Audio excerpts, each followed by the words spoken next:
하나님의 말씀은 요한복음 15장 1절에서 5절까지 합독하도록 하겠습니다. 나는 참 포도나무요 내 아버지는 농부라. 무릇 내게 붙어 있어 열매를 맺지 아니하는 가지는 아버지께서 그것을 제거해 버리시고 무릇 열매를 맺는 가지는 더 열매를 맺게 하려 하여 그것을 깨끗하게 하시느니라. 너희는 내가 일러준 말로 이미 깨끗하여 졌으니 내 안에 거하라. 나도 너희 안에 거하리라. 가지가 포도나무에 붙어 있지 아니하면 스스로 열매를 맺을 수 없음 같이 너희도 내 안에 있지 아니하면 그러하리라. 나는 포도나무요 너희는 가지라. 그가 내 안에 내가 그 안에 거하면 사람이 열매를 많이 맺나니 나를 떠나서는 너희가 아무것도 할 수 없음이라. 아멘. 오늘 말씀의 주제는 하나님은 농부, 나는 가지, 이는 주제로 말씀 받겠습니다. 농업을 1차 산업이라고 얘기를 보통 하죠. 그런데 이 농업인 1차 산업이 전 산업을 기초로 하고 있고 또 전 산업의 결론이 이 1차 산업이 되는 거죠. 1차 산업이 무너지면 모든 사람이 다 무너진 것과 같습니다. 그만큼 이 농업이라고 하는 것이 중요하죠. 근데 대다수의 그 농업인들은 뭐 한 해 농사에서 그냥 먹고 살기 정도로 이제 거의 다 끝나죠. 그런데 그 중에서도 이 농업 기술을 이용해서 고소득을 올리는 사람이 많습니다. 그 해외 수출한다든지 여러 분들이 많이 있죠. 그 요즘은 글로벌 시대라 이 농산물도 수입 수출 아주 다양하게 되어지고 있습니다. 그 중요한 것은 이런 세계의 흐름에 따라서 농업 기술을 가지고 고수익을 올리는 사람이 많다는 겁니다. 그런 그 기술이 필요한 사람 많죠. 또 이 기술을 개발해서 잘 이용하는 사람이 굉장히 많습니다. 또 고수익을 올리는 것도 또 중요하지만 한 나라, 한 지역을 살리는 사람들도 굉장히 많이 있습니다. 특히 우리나라는 땅도 조그맣고 인구도 그렇게 별로 많지 않지만 이 농업 기술 가지고 세계를 살리는 이런 사람들이 굉장히 많습니다. 몇 년 전에 아프가니스탄 사태가 있었죠. 이 아프가니스탄을 살리는 분이 한국 분이 있었어요. 권순영 박사라고 하는 분이 있었잖아요. 이분이 그 사람들에게 그 기후에 맞는 콩을 재배하는 기술을 가르쳤어요. 그리고 콩을 수익한 걸 가지고 또 식품을 만들었단 말이에요. 그래서 아프가니스탄을 살린 사람이 있어요. 이 사람 때문에 아프가니스탄 사태가 벌어졌을 때 우리나라를 그 탈레반들이 그냥 도와줬잖아요. 그래서 교민들 출사하고 할 수 있도록 그걸 배려해 줬단 말이에요. 한 사람이 농업 기술 가지고 그 나라를 살리니까 눈에 보이지 않는 그런 그 이익도 우리가 많이 보기도 하고 그랬습니다.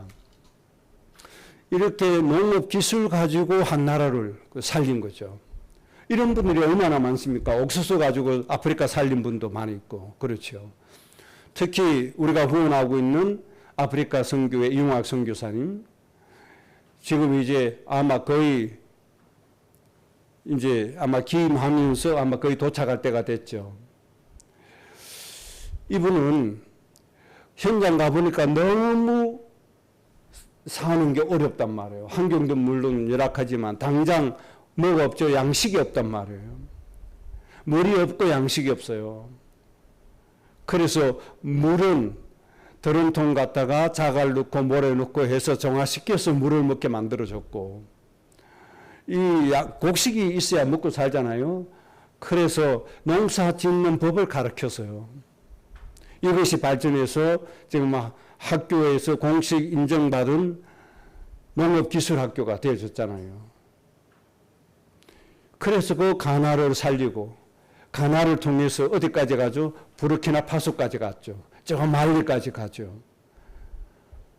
부르키나파소는 2,000km를 넘게 가야 합니다. 가나에서. 이 농업이 그렇게 중요한 거죠. 이 농부가 그렇게 중요한 거죠. 그리고 우리가 또 선교하는 그 소수부족 성경 이찬재 목사님과 힘을 합해서 하고 있잖아요. 그 지금 이찬재 목사님 지금 태국에 가 있습니다. 근데 지금 태국하고 캄보디아가 무력 충돌 일어났죠. 그 지금 민간인이 30명 이상 사망했습니다. 그 사소한 일로 무력 충돌이 일어나서 무기를 가지고 막 폭격을 가하니까 사람들이 희생되잖아요. 그런데 그 지금 어느 지역인가 하니까 지금 이찬재 목사님이 사역 때문에 가 있는 곳이 시사케라고 하는 지역인데 지금 교전이 벌어지는 근처 지역입니다. 여기 지금 사역 들어간 이유가 뭔가 하니까 이 마을에 한국의 농업 기술을 가진 분이 들어가 있어요. 들어가서 그 마을 전체에다가 농업 기술을 가르치는 거예요. 그래서 지금 굉장히 그 주위에 그 마을에 있는 사람들이 농업 기술을 전수받아서 농사를 지었는데 거의 다 부촌이 되었어요. 굉장히 중요한 거죠. 그래서 농업 기술을 가르쳤는데 그 동네가 다 살아났단 말이에요.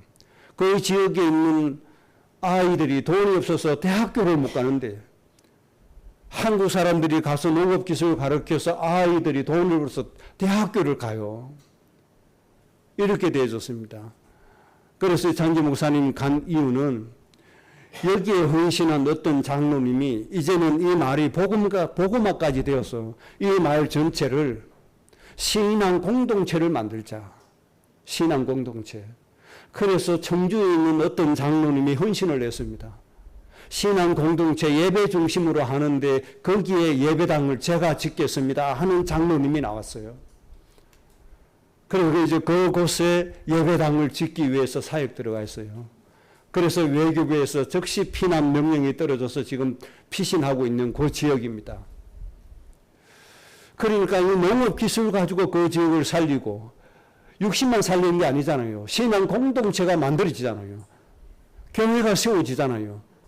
그것도 마음에 품은 장로님이 재산을 내놔서 교회를 짓습니다. 굉장히 중요한 거죠. 이거 농부. 하나님의 일이 이렇게 시작이 되어지는 겁니다.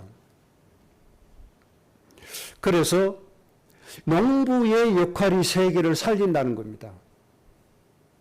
그래서 오늘 성경 말씀에 예수님이 이 천국 복음을 설명하시는데 하나님은 농부다라고 설명하고 계신 거예요.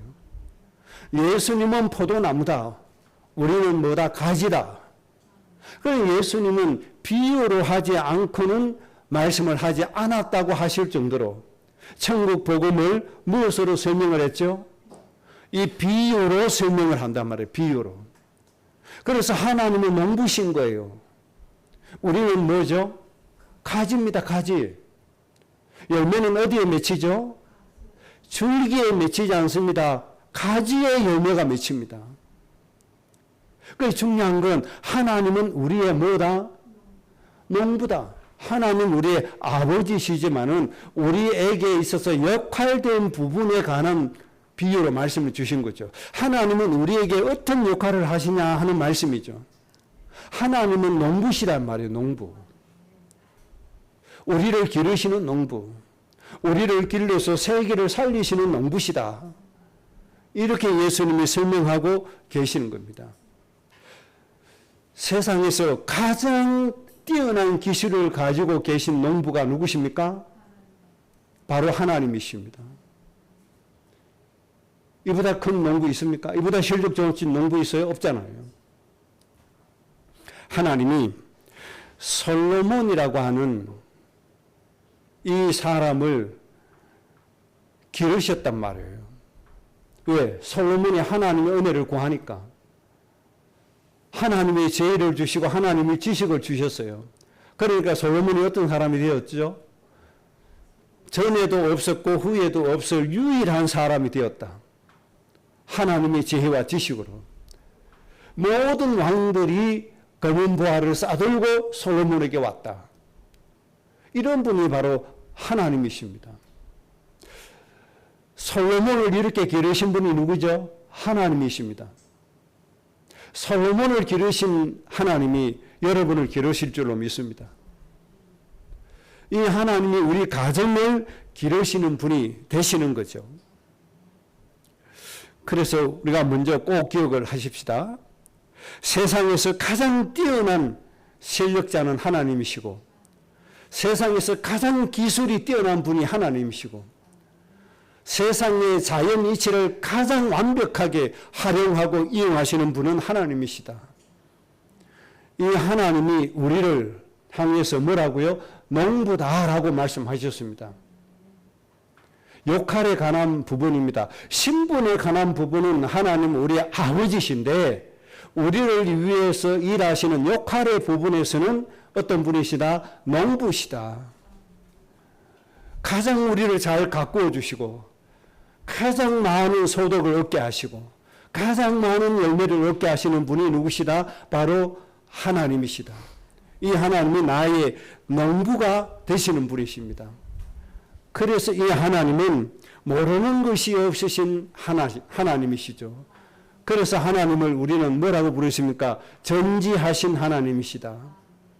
하나님은 못하는 것이 없는 분이십니다. 그래서 우리는 하나님을 전능하신 하나님이시라고 우리는 부르고 있습니다. 하나님 못하실 것이 없어요. 하나님 모르는 것이 없어요. 그러니까 가장 완벽한 농부가 되시는 분이 바로 나의 아버지 하나님이신 겁니다. 그리고 이슬과 비와 바람과 모든 자연을 움직이시는 분이 누구십니까? 바로 하나님이십니다. 이런 비와 늦은 비를 주시는 분이 누구십니까? 하나님이십니다. 필요할 때마다 우리에게 이슬을 주시는 분이 누굽니까? 하나님이십니다. 이분이 나의 무엇이라고요? 농부시라고 말씀해 주셨습니다. 그리고 가장 실력만 있는 분이 아니시고 그다음 이 농부는 우리에게 있어서 가장 사랑으로 기르시는 분이시다. 이게 또 굉장히 중요하죠.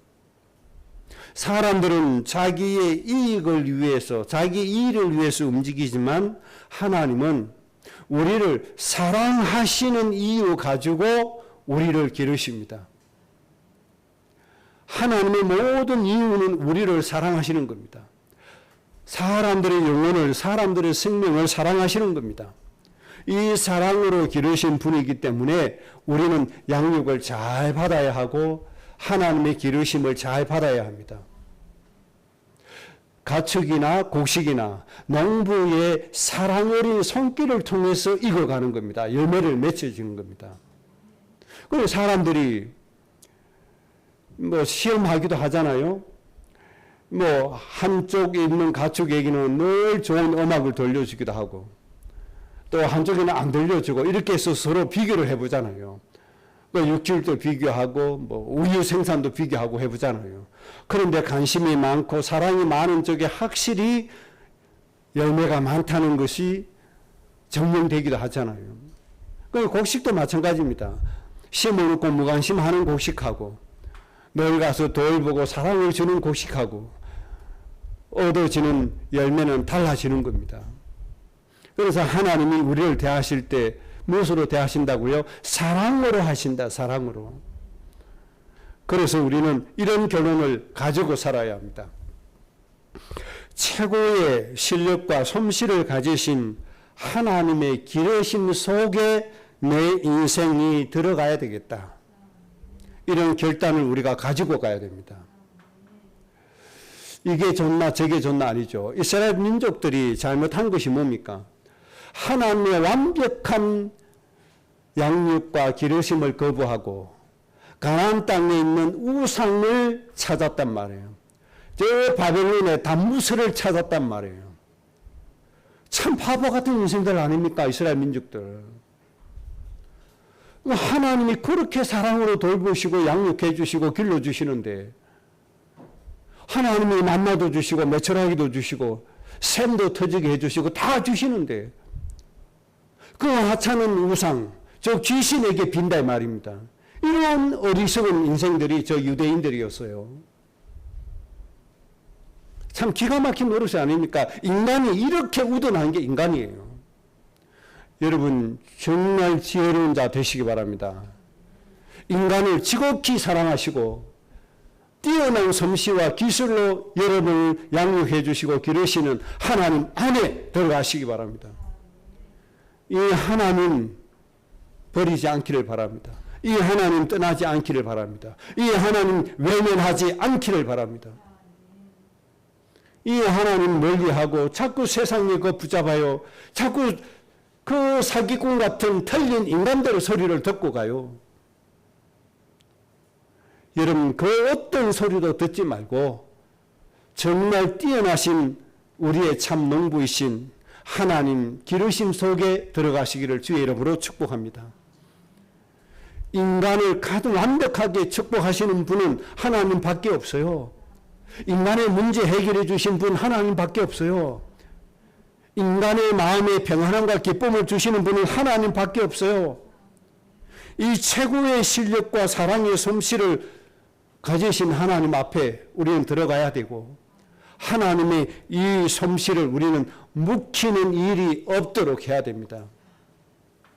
인간의 이 교만한 마음 가지고 자꾸 하나님을 떠나가요. 교만한 마음 가지고 사랑의 이 하나님의 솜씨 밖으로 자꾸 뛰어나가요. 이 교만한 마음 다 꺾어야 돼요.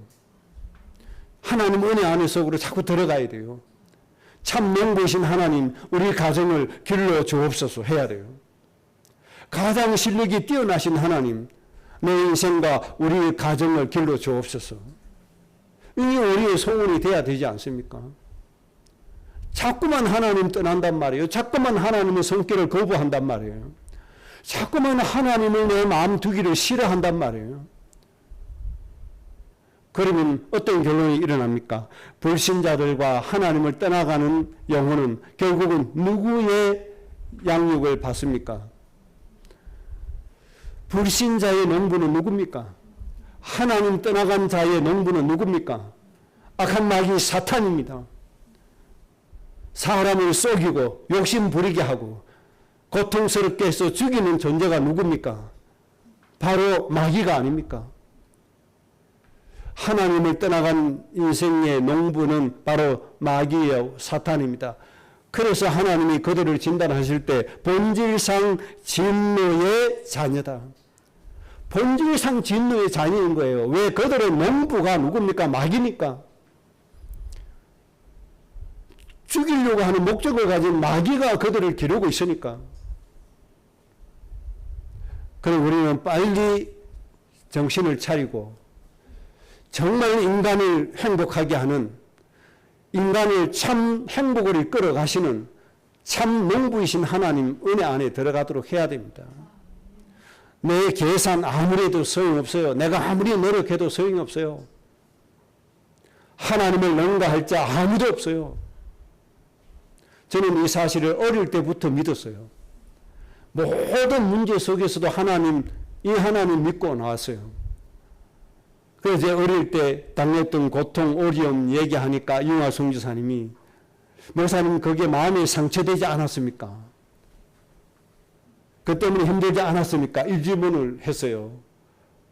저는 아주 떳떳하게 당당하게 대답을 했습니다. 하나님의 주신 은혜고 응답이기 때문에 상처된 일이 없었고 힘든 일이 없었다. 하나님이 정하신 시간표라면 마땅히 나에게 축복이다. 저는 하나님 이 기르신 은혜 속에 들어갔어요. 저는 평생 그렇게 살아왔어요. 그래서 하나님께 우리의 가정 가문을 다 하나님께 맡겼어요. 우리 친가 외가 중에 예수님 믿는 사람 아무도 없었어요. 친가 외가 중에서 예수님 믿는 사람 아무도 없으니 바로 사탄의 우리의 가문의 농부 사탄, 이 사탄의 기름 안에 있으니 우리 가문이 어떻습니까? 온갖 영적인 문제, 육신의 고통 문제 올 수밖에 없잖아요. 이런 고통 속에 우리가 살아왔습니다. 그래서 하나님 은혜로 제가 제일 먼저 예수님 믿었잖아요. 그것도 하나님의 은혜로 예수님을 알게 되는 기독교 교회라는 곳으로 가게 됐죠. 저에게 하나님 교회에 오라고 푸시한 사람은 천주교인이 있어. 천주교인. 이 친구는 나를 천주교회로 오라고 했는데 제 머릿속에는, 제 마음 생각 속에는 천주교회는 교회라고 생각도 하지 않았어요. 오직 예수님 믿는 교회. 그래서 제 마음속에 울진에서 교회는 울진 침례교회밖에 안 보였어요. 그래서 제 발로 간 게 울진 침례교회였어요. 초등학교 4학년 때 일이죠. 이렇게 해서 우리 친가의 가문에 복음이 들어오고 우리 외가에 복음이 들어가고 그렇게 시작이 된 거죠. 이때 우리 형제들은 먼저 믿었는데 우리 부친께서는 예수님 영접하고 돌아가셨는데 우리 어머니가 아직도 예수님 믿지 않고 있단 말이에요. 새벽 3시 반, 4시 되면 마당에 물 떠놓고 빕니다. 삼신 할머니 도와달라고 빕니다. 이 손바닥 비비는 소리가 방안까지 들립니다. 우리가 이렇게 살아왔잖아요. 그런데 이 어머니의 영혼을 구원해야 되겠는데 하나님 앞에 기도했습니다. 하나님, 이 어머니의 영혼 구원해 주옵소서. 이렇게 기도하는데 어머니의 칠순이 됐단 말이에요. 그 칠순 잔치를 위해 한다는 거예요. 그래서 자식들이 다 모여라. 그 하나님 앞에 저는 기도했습니다. 우리 어머니의 칠순 한다는데 마침 교회 행사가 있으니 저는 하나님의 일을 수정들겠습니다. 우리 어머니의 육신의 칠순은 제가 못 가더라도 하나님의 일을 수정될 테니 하나님 우리 어머니의 영혼 대신 구원해 주옵소서. 그 칠순의 현장 가면 육신의 일밖에 더 됩니까? 하나님. 하나님의 일 수정될 테니 우리 어머니 영혼 구원해 주옵소서. 이 기도 제목대로 우리가 울진에 내려와서 어머니 예수님 영접하고 하나님 자녀가 됐잖아요. 우리는 모든 거 다 버리고 하나님의 은혜 속에 들어가면 돼요. 우리의 참 농부이신 하나님 속으로 우리가 들어가면 돼요. 그러면 가문 전체가 구원받게 되고 하나님의 구원의 축복이 임하게 되어지는 겁니다. 여러분, 육신의 일 때문에 하나님께 예배하고 하는 것 놓치지 않도록 하세요. 빨리 눈치를 채야 됩니다. 한번 어려움을 당했다. 빨리 눈치를 채야 돼요. 또 그 일로 움직인다. 하나님이 경고를 주시면 빨리 경고를 눈치를 채고 하나님 앞에 어떻게 서야 되는가를 빨리 딱 중심을 잡아야 돼요. 하나님 한 번 했는데도 눈치를 못 채고 간다. 그 다음에 더 큰 것을 당할 수가 있어요. 정말 하나님, 우리의 농부이신 하나님 안에 영적으로 들어가야 돼요. 그래야 나를 살리고 가정을 살리고 부모를 살리고 가문을 살릴 수가 있어요. 그래서 여러분, 오늘 한 가지, 오늘 핵심이 바로 이겁니다. 참 농부이신 하나님의 기르심을 받자. 우리의 가정, 가문이 참 농부이신 하나님의 양육 속에 들어가자. 하나님의 양육만이 우리를 행복하게 할 수 있다. 이 사실을 여러분들 꼭 기억하셔야 됩니다. 그게 두 번째입니다. 그러면 예수님께서 비유로 말씀해 주신 것이 우리는 가지다 이렇게 말씀했어요. 우리는 가지다. 그런데 중요한 게 있죠. 아까도 말씀드린 것처럼 열매는 어디에 맺힙니까? 가지에 맺힙니다. 창세기 1장 28절의 말씀이 어디에 맺힙니까? 가지에 맺히게 되어 있습니다. 하나님의 모든 열매는 어디에 맺힙니까? 가지인 우리를 통해서 열매가 맺히게 되어져 있습니다. 이 사실을 먼저 꼭 기억하셔야 됩니다. 모든 민족을 살리는 모든 민족을 살리는 이 열매 어디에 맺힙니까? 가지인 우리에게 맺혀진다는 사실을 꼭 아셔야 됩니다. 자, 그 다음에 그렇다면 오늘 말씀에 보면 우리는 어떻게 해야 돼요? 가지로서 반드시 나무에 붙어 있어야 된다. 어디에 붙어 있어야 돼요? 나무에 붙어 있어야 된다. 그럼 이 나무는 누굽니까? 바로 예수 그리스도가 나무라고 말씀했습니다. 하나님은 농부고 예수님은 나무고 우리는 가지인데 가지는 예수님에게 붙어 있어야 된다. 그러면 하나님이 원하시는 열매, 예수님이 원하시는 열매는 어디에 맺힙니까? 가지인 나에게 맺힌다는 사실을 꼭 기억하세요. 이게 두 번째 중요한 겁니다. 그 하나님의 어마어마한 축복의 열매가 누구에게 맺힙니까? 바로 나에게 맺힙니다. 가문 복음화 가문의 모든 영혼 살리는 그 열매 누구에게 맺힙니까? 가지인 나에게 맺히게 되어 있습니다. 그래서 저는 일찍이 육신의 것을 쫓아가지 않았습니다. 그런데 육신의 것을 쫓아가지 않으면 일어나는 일이 하나 있어요. 그게 뭔지 압니까? 집안 어른들이 욕해요. 저놈은 쌍놈인가 보다. 저 애미 70에도 안 오네. 이래 욕하더라고요. 그런데 여러분 놀라지 마세요. 그 욕한 사람들이 우리 가정을 통해서 복음 듣고 구원받았습니다. 이 열매가 어디에 있습니까? 가지인 우리에게 있습니다. 여러분 이거 절대 잊어버리면 안 됩니다. 하나님께서 이 땅에 하나님 나라 이루시기를 원하시잖아요. 하나님께서 큰 민족을 이루고 왕들이 세워지도록 하나님 원하시잖아요. 이 열매가 어디에 맺힙니까? 가지인 우리에게 맺힌다는 사실을 꼭 기억하셔야 됩니다. 그래서 우리는 나무인 예수님에게 붙어만 있으면 됩니다. 그러면 예수님에게 붙어 있으란 말이 무슨 말인가 하니까 골로새서 2장에 세 가지로 말씀하고 있습니다. 첫째는 골로새서 2장 6절에 예수님 안에서 행하는 것이다. 예수님 안에서 행하는 것이다. 이게 중요하죠. 누구든지 예수님 안에 있으면 새로운 피조물이 된다라고 말씀했죠. 아주 중요한 것입니다. 예수님을 구세주로 영접하고 예수님을 우리의 인생의 주인으로 모시면 되는 겁니다. 이 예수님 안에 행하는 겁니다. 그리고 예수님을 배워가는 겁니다.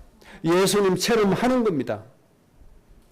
그 다음에 2장 7절에 예수님 안에 뿌리를 박아라고 말씀했습니다. 예수님 안에 뿌리를 박아야 돼요. 그런데 사람들이 이상하죠? 예수님 안에 뿌리를 박지를 않아요. 사람의 철학에다 뿌리를 박아요. 사람의 사상에다가 뿌리를 박아요. 그러니 다 망하는 거 아닙니까? 저 신천지라고 하는 이만희 교주, 그 신천지 따라가는 사람들이 예수님 안에 뿌리를 박지 않고 이만희가 말하는, 이만희가 가르치는 잘못된 해석에 거기다가 뿌리를 박고 있어요. 그런 사람은 어떻게 돼요? 열매가 어떻게 돼요? 마귀의 열매를 맺을 수밖에 없는 거죠. 그들의 인생은 고통 속에 빠져갈 수밖에 없는 거죠. 굉장히 많습니다. 제가 이딴 것이 말씀드리죠. 여러분의 믿음의 주권을 누가 가지라? 내가 가지라. 나의 믿음 주권은 내가 가지라. 그 바로 그게 그리스도 안에 뿌리를 박아라는 얘기입니다. 이 사람, 저 사람, 이 단체, 저 단체 휘둘려 다니지 말고 예수님 안에 뿌리를 박아라 이 말입니다. 이것이 내 믿음의 주권입니다. 이것이 내 믿음의 주권, 내가 갖는 겁니다. 예수님 안에 행하고 예수님 안에 뿌리를 박는 것. 뿌리를 내리는 정도 돼가지고는 안 됩니다. 아예 깊이 박아버려야 됩니다. 절대로 뽑히지 않을 정도로, 절대로 흔들리지 않을 정도로. 이게 예수님에게 붙어 있는 겁니다. 그 다음에 2장 9절이죠. 예수 그리스도의 신성으로 너희 육체에 충만하게 만들어라. 예수님의 신성을 너희 육체에, 너희 마음에, 너희 생각 속에 충만하게 만들어라. 이것이 예수님에게 붙어 있는 겁니다. 이렇게 하면 하나님이 원하시는 모든 열매는 저절로 맺히게 되어 있는 겁니다. 열매를 딸 수밖에 없는 것입니다. 꼭 예수님에게 붙어만 있으시기를 바랍니다. 예수님 안에 뿌리를 받고 예수님의 신성으로 여러분의 마음과 육신 속에 채워 넣으시기 바랍니다. 세상에 있는 것, 육신적인 것 다 뽑아내야 됩니다. 저는 이때까지 어떤 철학이나 어떤 신학이나 어떤 교단의 교리를 따라가지 않았습니다. 굉장히 모자라고 부족한 사람이지만 제 마음 중심은 항상 하나님 말씀만이 하나님의 말씀이다. 이 중심으로 나왔습니다. 그래서 어떤 교회도 하나님의 말씀이 아니면 저는 따라가지 않았습니다. 하나님의 말씀이라고 하면 함께 힘을 합해서 헌신합니다. 그런데 하나님의 말씀에 또 떠나면 언제든지 저는 또 정리합니다. 그래서 저는 언제나 하나님의 말씀만 따라갑니다. 그래서 제 믿음 주권은 제가 가지고 있습니다. 어떤 교단이 가지고 있지 않습니다. 어떤 단체가 가지고 있습니다. 갖고 있지 않습니다. 어떤 수많은 사람을 한꺼번에 수많은 사람을 모으는 그런 사상 철학이 있지 않습니다. 저는 절대로 따라가지 않습니다. 이들의 운동이 과연 말씀에 맞나 안 맞나 이것만 봅니다. 이게 뭐죠? 예수님 안에 딱 붙어 있는 겁니다. 그러면 때가 되면 하나님의 모든 열매가 여기에 딱 열리게 되어져 있습니다. 그래서 저는 사람의 육신의 열매 맺지 않습니다. 세상의 열매 맺지 않습니다. 하나님이 원하시는 그 나라 꼭 이루어지도록 그렇게 하고 있습니다. 자, 그러면 마지막 세 번째입니다. 하나님께서 기르시는 내용, 그리고 하나님이 원하시는 열매, 이것이 우리 인생의 본론이 아닙니까? 하나님이 기르시는 내용이 도대체 뭐냐? 하나님이 아브라함에게 기르신 내용이 뭐냐? 하나님이 사사시대에 기르시는 내용이 뭐냐? 하나님이 모세를 기르시는 내용이 뭐냐? 이것을 우리가 잘 찾아야 합니다. 하나님이 그리고 이들에게 원하시는 열매가 무엇이었는가를 잘 찾아야 합니다. 하나님이 기르시는 내용, 하나님이 원하시는 열매는 딱 한 가지입니다. 신명기 5장 10절, 출애굽기 20장 6절, 천대에 이르기까지 하나님의 은혜를 누리는 가정을 세우는 겁니다. 이 한 가정이면 세계 살릴 수가 있습니다. 여러분, 한 가정, 한 가문이 얼마나 큰 일을 하는지 여러분 아십니까? 미국의 저 록펠러라고 하는 가정, 가문 한번 보시기 바랍니다. 처음에는 작게 시작했어요. 록펠러가 주급 뭐 4달러, 8달러 이렇게 시작한 사람이에요. 그런데 하나님의 은혜에 따라서 그 가정, 가문을 복주시니까 미국 전체를 움직이고 그 미국을 통해서 세계 전체를 움직이게 되잖아요. 이런 한 가정을 세우기를 하나님이 원하시는 거예요. 하나님이 아브라함에게 이 가정을 세우기를 원하셨다 이 말이에요. 아브라함의 가정을 이렇게 기르기를 원하셨다 이 말이에요. 이삭 가정을 이렇게 기르기를 원하셨단 말이에요. 그래서 이삭에게 뭐라고 말씀하셨습니까? 너와 내 자손으로 하여금 천하 만민이 복을 받게 하겠다고 하시지 않았습니까? 이런 가문, 이런 가정, 한 가정이면 천하 만민을 살리는 거예요. 하나님은 이런 가정을 기르시기를 원하십니다. 하나님은 여러분의 가정을 천대에 이르기까지 하나님의 은혜를 받을 수 있는 가정으로 기르시기를 원하십니다. 이 은혜 받는 여러분의 가정 되시기 바랍니다. 그 다음에 신명기 7장 9절입니다. 천대에 이르기까지 하나님이 맹세로 주신 말씀을 이행하시는 가정, 이런 가정으로 하나님이 기르시기를 원하신다 이 말입니다.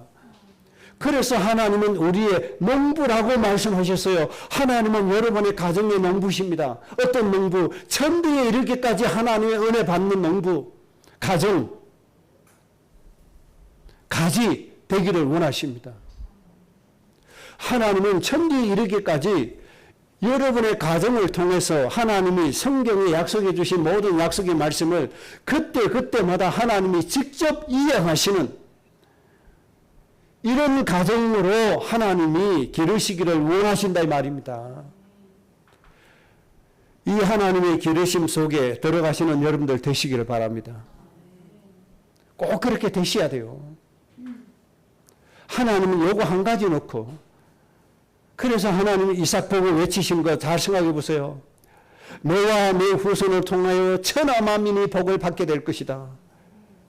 이런 가정이 서져야 된단 말이에요. 그런데 이 가정이 섰으면 하나님만 복을 받고 끝나는 것이 아니고 천대에까지 이어져야 된다 이 말입니다. 이런 가정으로 하나님은 기르시기를 원하십니다. 누구를요? 여러분의 가정을요.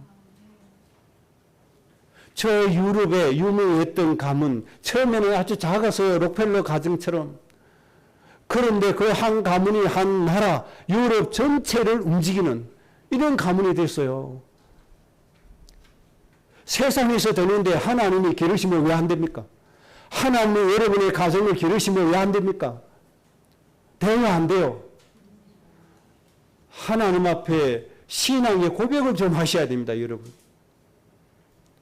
하나님 앞에 신앙의 고백을 좀 하셔야 돼요. 하나님이 기르시고자 하시는 내용, 하나님이 원하시는 열매, 여러분들 신앙의 고백이 좀 되셔야 돼요.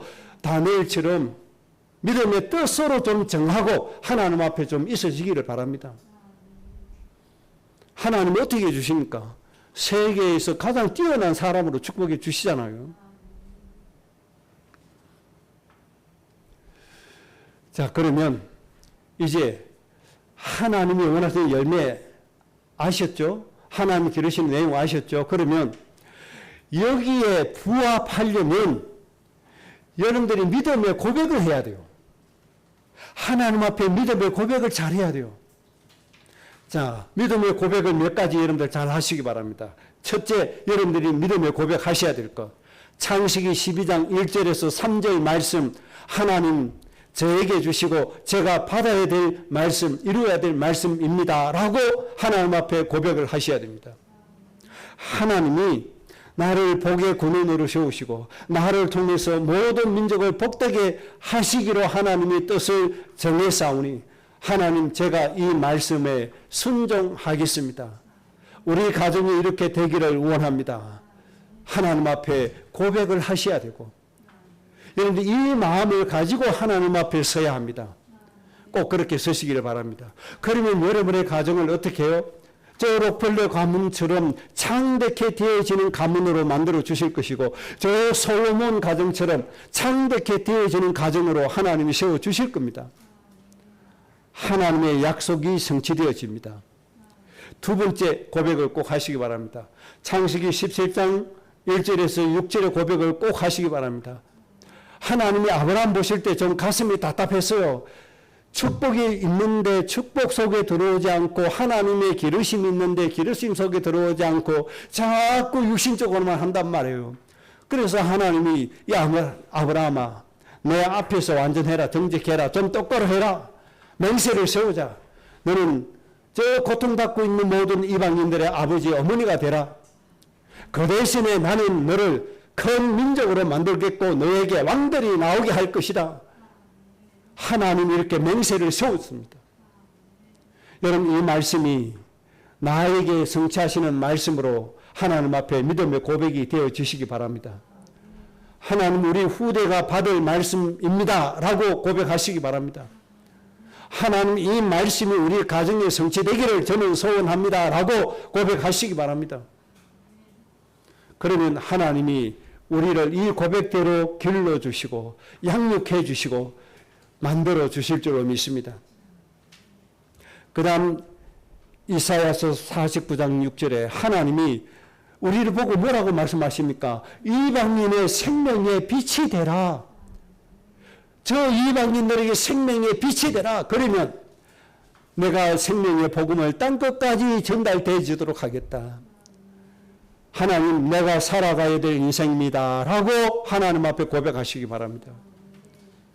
그러면 하나님이 여러분의 가정을, 가문을 천대에 이르기까지 은혜 받는 가정, 하나님이 직접 말씀을 이행하시는 가정으로 기르시고 양육하시고 만들어 주실 줄로 믿습니다.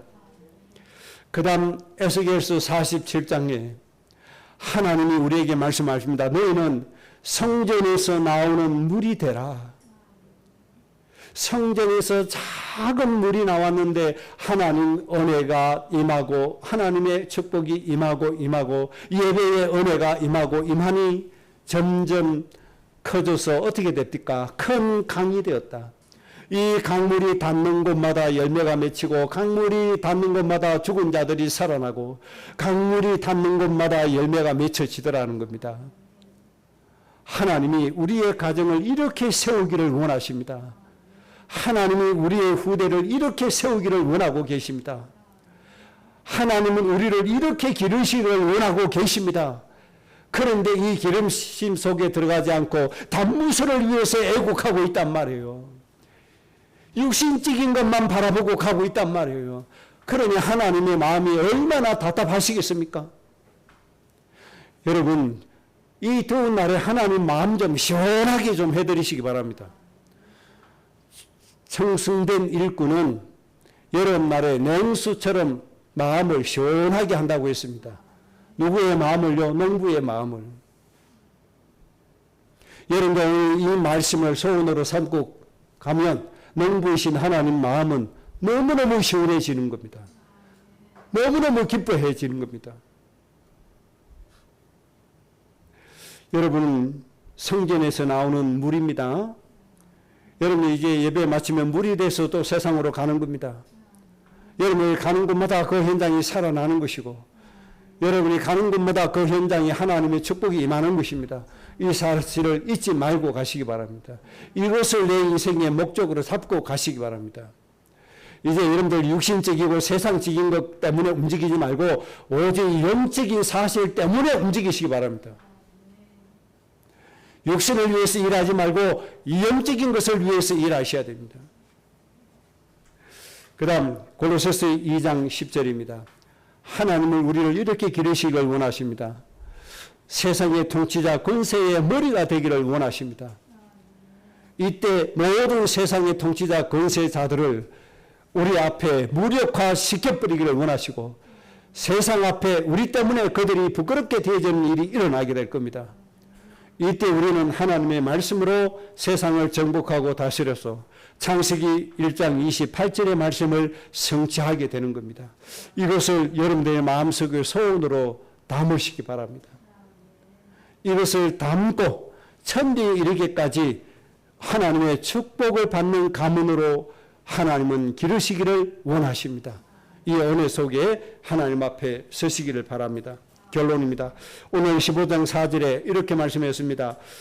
너희는 스스로 열매를 맺을 수가 없다. 여러분, 우리가 아무리 똑똑하고 아무리 뛰어나고 아무리 골리앗처럼 큰 사람이라고 해도 스스로 열매 맺을 수가 없어요. 절대로 예수님 밖에 나가면 안 돼요. 절대로 예수님 떠나서는 아무것도 할 수가 없어요. 절대로 떠나지 마세요. 세상의 것 가지고 절대로 할 수 없어요. 오직 예수 그리스도의 이름으로만 가능해요. 그 다음에 5절에 예수님을 떠나서는 아무것도 할 수 없다. 꼭 기억하세요. 그 다음 2절에 열매 없는 가지는 하나님이 제하여 버리신다. 열매 없는 가지는 하나님이 제하여 버리십니다. 하나님 믿는다고 하면서도 구원받아 놓고서도 예수님 믿는다고 하면서도 열매 없는 자가 너무나 많습니다. 그게 바로 이스라엘 민족입니다. 단무스를 위하여 애곡했던 저 유대인들입니다. 하나님이 제해버렸습니다. 단 한 번 구원받을 수 있는 기회는 주실 겁니다. 예수님 재림 오실 때 엄청난 고통과 저주 속에서 겨우겨우 구원받게 되는 기회가 딱 한 번 주어지게 될 겁니다. 우리는 유대인처럼 그런 지경에 빠져들어가면 안 됩니다. 항상 하나님의 은혜 속에서, 하나님의 축복 속에서, 하나님의 응답의 열매 속에서 행복한 인생 만들어갈 수 있도록 해야 됩니다. 그 다음에 2절에 또 말씀했습니다. 열매를 맺는 가지는 더 맺게 해주겠다. 이것이 하나님의 축복입니다. 여러분의 가정이 꼭 이렇게 되시기를 바랍니다. 열매를 맺는데 하나님이 점점 더 맺게 해주시는 은혜로 여러분의 인생이 행복되어 주시고 삶의 즐거움과 기쁨이 매일같이 다하여 주시는 축복이 꼭 있어지기를 주의 이름으로 축복합니다. 합심으로 기도하겠습니다.